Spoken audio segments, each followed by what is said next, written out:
ભૂપેન્દ્રભાઈ પટેલ, મારા સાથી સંસદ સભ્ય અને આજના કાર્યક્રમના ઉત્સવ મૂર્તિ શ્રી નરહરિભાઈ અમીન, મારા સાથી સંસદ સભ્ય શ્રી પરિમલભાઈ નથવાણી, શ્રી ઘનશ્યામભાઈ, શ્રીમતી નીતાબેન, વરુણ અમીન, મંચ પર ઉપસ્થિત અન્ય મહાનુભાવ અને આ સભાગારમાં ઉપસ્થિત સૌ ભાઈઓ બહેનો, નમસ્કાર.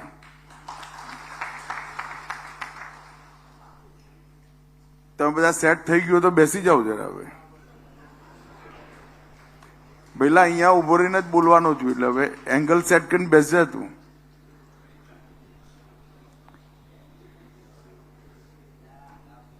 આજે જન સહાયક ટ્રસ્ટ દ્વારા સંચાલિત હીરામણી આરોગ્યધામના ઉદ્ઘાટનનો કાર્યક્રમ બીજા નોરતાના દિવસે નરહરિભાઈએ આયોજિત કર્યો છે.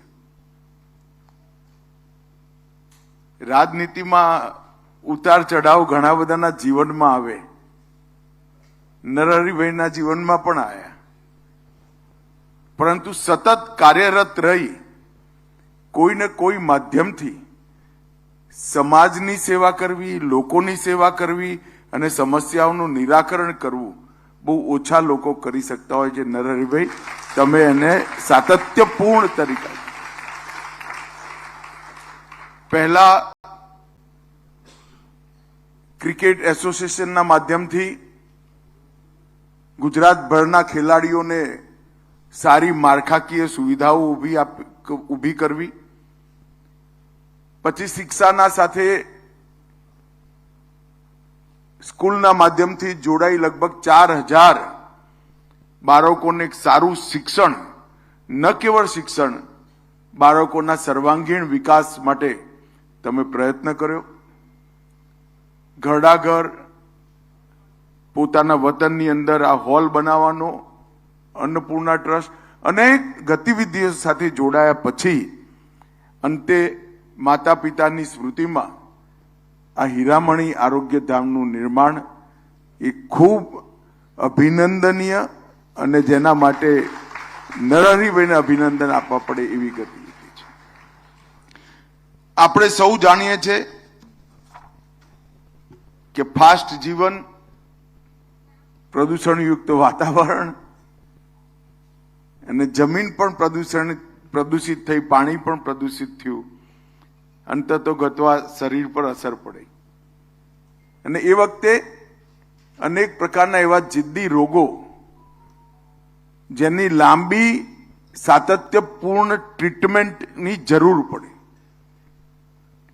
અનેક પ્રકારની થેરેપી, ડાયાલિસિસ,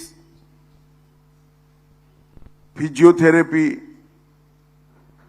જે રોજે રોજ કરી ધીરે ધીરે ધીરે એક લાંબા નુકસાનમાંથી શરીરને બહાર લાવવાની જરૂર પડે, એને ટકાવવું પડે, એને ફરીવાર પહેલા જેવી અવસ્થામાં લાવવું પડે.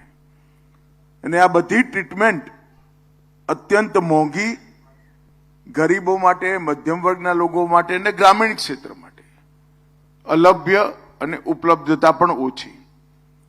આ બધી વસ્તુઓનું ધ્યાન રાખી નરહરિભાઈએ હીરામણી આરોગ્યધામ અહીંયા બનાવ્યું અને આજે એનું ઉદ્ઘાટન થયું. વરુણે વર્ણન કર્યું ત્યાં સુધી દોડધામમાં હું ખરેખર કશું વાંચી નતો શક્યો. એ વખતે ખબર પડી કે કેટલી કમ્પ્લીટ ચિંતા સાથે, એક સંપૂર્ણ ચિંતાના ભાવથી દરેક પ્રકારની લાંબા ગાળાની ટ્રીટમેન્ટ અને થેરેપીને આવરી લઈ આ હીરામણી આરોગ્યધામની બનાવવાનો વિચાર નરહરિભાઈએ કર્યો છે. નરહરિભાઈ, ખરેખર તમને અને તમારા પરિવારજનોને અને ટ્રસ્ટીઓને ખૂબ ખૂબ અભિનંદન અને શુભેચ્છા. મિત્રો, લગભગ આઝાદીના 70 વર્ષ સુધી જન સુખાકારીના ક્ષેત્રમાં આરોગ્યને જ્યારે છેલ્લું ના છૂટકાનું હોય ત્યારે જ ટ્રીટમેન્ટ આપવી, એ રીતે આપણી માનસિકતા, સામૂહિક માનસિકતા બની. તેમાં કોઈનો દોષ નથી. એની પ્રત્યે જાગૃતતા કેળવી. એ પછી પણ જો કોઈ આરોગ્ય કોઈનું કથરે તો એના આરોગ્યની વ્યવસ્થા, ઉપચાર, અનેક પ્રકારના પાસાઓને આવરી લેવાની જરૂર હતી. પણ આઝાદીના 70 વર્ષ સુધી એ ન થયું. હું તો બહુ નાનપણથી સામાજિક કાર્યકર્તા, રાજનીતિક કાર્યકર્તાના રૂપમાં કામ કરું છું. સમાજની અંદર આવતા પરિવર્તનોનો બારીકીથી અભ્યાસ પણ કરું છું. નરેન્દ્રભાઈએ એકદમ બારીકીથી આખી સમસ્યાનો અભ્યાસ કરી હોલિસ્ટિક એપ્રોચ સાથે 140 કરોડના દેશના આરોગ્યની ચિંતા કરી. સૌથી પહેલા સફાઈ અભિયાન, જેનાથી નાના નાના 25-30 પ્રકારના રોગોથી નાગરિકો દૂર રહે. પછી દરેક ઘરમાં શુદ્ધ પીવાનું પાણી, જેનાથી પાણીજન્ય રોગોની માત્રા ઘટી જાય. એ પછી દરેક ઘરમાં શૌચાલય, જેનાથી ગંદકી ના ફેલાય, અનેક પ્રકારના રોગો ના ફેલાય. એ પછી યોગ, અને યોગ દિનની શરૂઆત સાથે જ નિયમિત વ્યાયામ અને યોગને એમને લગભગ સમગ્ર વિશ્વની અંદર પોપ્યુલર કર્યું, લોકપ્રિય કર્યું. અને યોગ પ્રત્યેની, વ્યાયામ પ્રત્યેની જાગૃતતા વધારી અને એનાથી પણ રોગોને રોકવાની શરૂઆત કરી. એ પછી પ્રધાનમંત્રી આયુષ્યમાન ભારત કાર્ડ, 60 કરોડ લોકોને 5 લાખ સુધીની બધી જ વ્યવસ્થાઓ અને એમને આર્થિક બોજમાંથી મુક્ત કરવાનું કામ કર્યું. 5 લાખ સુધીનો ઈલાજ થાય, પણ ઇન્ફ્રાસ્ટ્રક્ચર ના હોય તો શું થાય? ઇન્ફ્રાસ્ટ્રક્ચર બનાવવા માટે મેડિકલ કોલેજોનું જારું કર્યું. એક મેડિકલ કોલેજ બનાવે એટલે 14 વિભાગની ફ્રી મેડિકલની હોસ્પિટલ ઓટોમેટિક બની જાય. એટલે ખાલી સીટો નથી વધારી, દેશમાં એટલી સંપૂર્ણ medical hospital free of cost બનાવવાનું કામ ઓટોમેટિકલી થઈ ગયું. અને હવે લક્ષ્ય રાખ્યું છે કે આવનારા 10 વર્ષમાં બીજી 75,000 મેડિકલ સીટો વધારવાનું.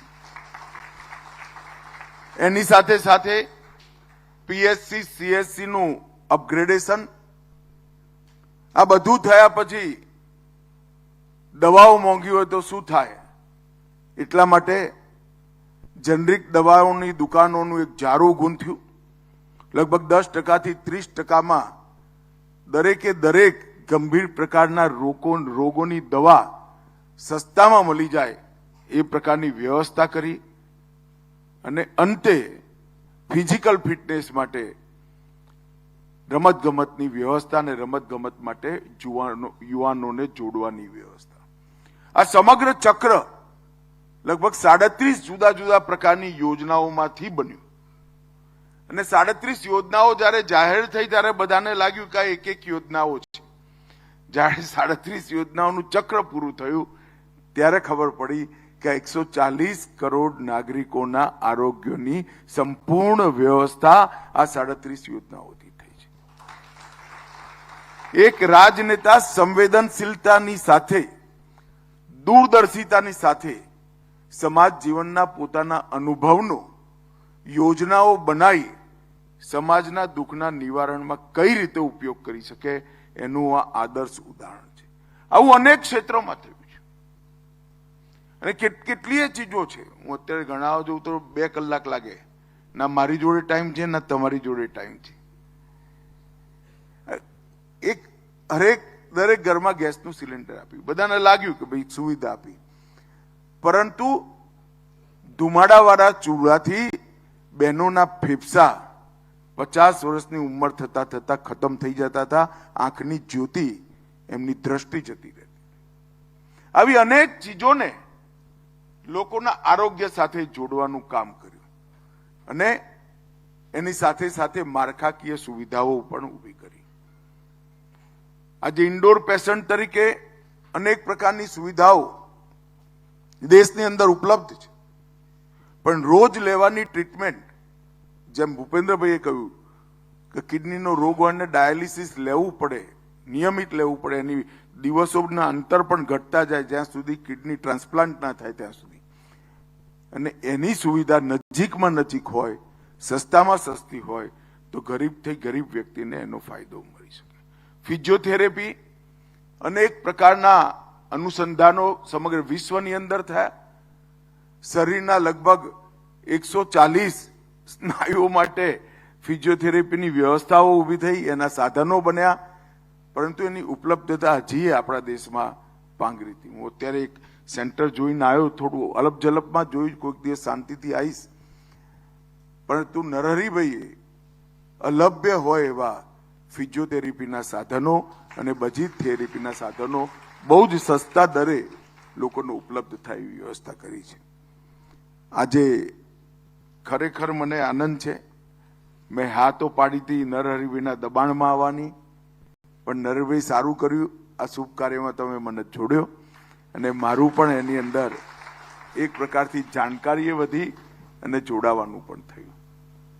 મિત્રો, સાર્વજનિક જીવનમાં પદનું મહત્વ નથી. સાર્વજનિક જીવનમાં સક્રિયતા અને ઉદ્દેશોનું મહત્વ છે. ઉદ્દેશ લોકોનું ભલું કરવાનો હોય અને પદ વગર સક્રિય રહેવાની જો હોશ હોય તો સાર્વજનિક જીવનમાં ક્યારેય કોઈ વ્યક્તિ ઇરિલેવન્ટ, કાલબાહ્ય ના થાય. એનું આદર્શ ઉદાહરણ નરહરીભાઈ છે અને આજે એમને પોતાના માતૃસ્થાનની અંદર, પોતાના ગામની અંદર, અડાલજની અંદર આ એક સુંદર સેન્ટર ઊભું કર્યું છે. આ પરિવારના સ્મૃતિમાં હીરામણી આરોગ્યધામ બનાવ્યું. મારી સૌને ખૂબ ખૂબ શુભેચ્છાઓ છે અને મને અહીંયા બોલાવી આની અંદર એક પ્રકારથી જાણકારી પણ મળી અને ઇન્વોલ્વ પણ કર્યો. એ બદલ આપ સૌનો હૃદયપૂર્વક ખૂબ ખૂબ આભાર. વંદે માતરમ. ભારત માતા. આભાર અમિતભાઈ શાહ સાહેબ. હવે આભાર વિધિ માટે જન સહાયક ટ્રસ્ટના પ્રમુખ અને રાજ્યસભાના સાંસદ શ્રી નરહરીભાઈ અમીનને વિનંતી કરું. ગાંધીનગર લોકસભાના સભ્ય અને ભારત સરકારના ગૃહ અને સહકાર મંત્રી આદરણીય મુરબ્બી અમિતભાઈ શાહ, રાજ્યના મુખ્યમંત્રી આદરણીય મુરબ્બી ભૂપેન્દ્રભાઈ પટેલ, રાજ્યસભાના સભ્ય આદરણીય મુરબ્બી પરિમલભાઈ નથવાણી, આ ત્રણેય આગેવાનો, ત્રણેય અમારી સાથે સંકળાયેલા રાષ્ટ્રીય નેતાઓ